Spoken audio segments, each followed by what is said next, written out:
धनतेरस की परंपरा कब से शुरू हुआ? धनतेरस की परंपरा का उल्लेख प्राचीन काल से मिलता है और यह हिंदू संस्कृति में गहरी जड़ें रखता है। इसके इतिहास और मान्यताओं से जुड़े मुख्य पहलू है। समुद्र मंथन की कथा। धनतेरस की परंपरा का सबसे महत्वपूर्ण कारण समुद्र मंथन से जुड़ा हुआ है।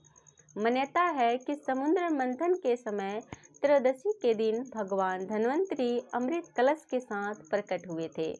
भगवान धन्वंतरी आयुर्वेद के देवता और आरोग्य के प्रतीक माने जाते हैं, इसलिए उनकी आराधना से स्वास्थ्य और समृद्धि की कामना की जाती है। इसी कारण इस दिन को धनतेरस के रूप में मनाने की परंपरा शुरू हुई। अब चलिए जान लेते हैं यम दीपदान की कथा। तो एक अन्य कथा के अनुसार एक समय राजा हेम के पुत्र को उसके विवाह के चौथे दिन सांप द्वारा काटे जाने का श्राप था।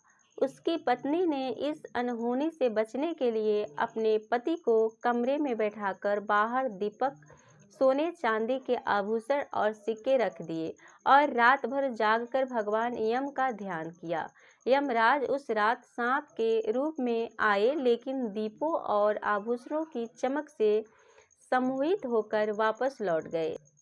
इस घटना की याद में धनतेरस के दिन यमराज के नाम से दीप दान करने की परंपरा है, जिससे परिवार में दीर्घ आयु और सुरक्षा बनी रहे। आयुर्वेद का महत्व। भगवान धन्वंतरी को आयुर्वेद का जनक माना जाता है और आयुर्वेद प्राचीन भारतीय चिकित्सा विज्ञान है। धनतेरस पर भगवान धन्वंतरी की पूजा करने से स्वास्थ्य संबंधी लाभ मिलने की मान्यता है, इसलिए इस दिन को आयुर्वेद दिवस के रूप में भी मान्यता प्राप्त है। इन पौराणिक कथाओं और मान्यताओं के आधार पर धनतेरस का त्यौहार प्राचीन काल से मनाया जाता है। इन पौराणिक कथाओं और मान्यताओं के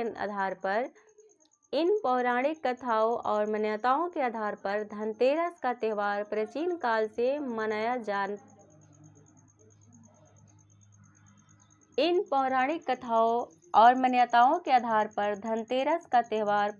काल से मनाया जाता आ रहा है और इसे संपन्नता, स्वास्थ्य, दीर्घ आयु और सौभाग्य के प्रतीक के रूप में हिंदू संस्कृति में विशेष स्थान प्राप्त है।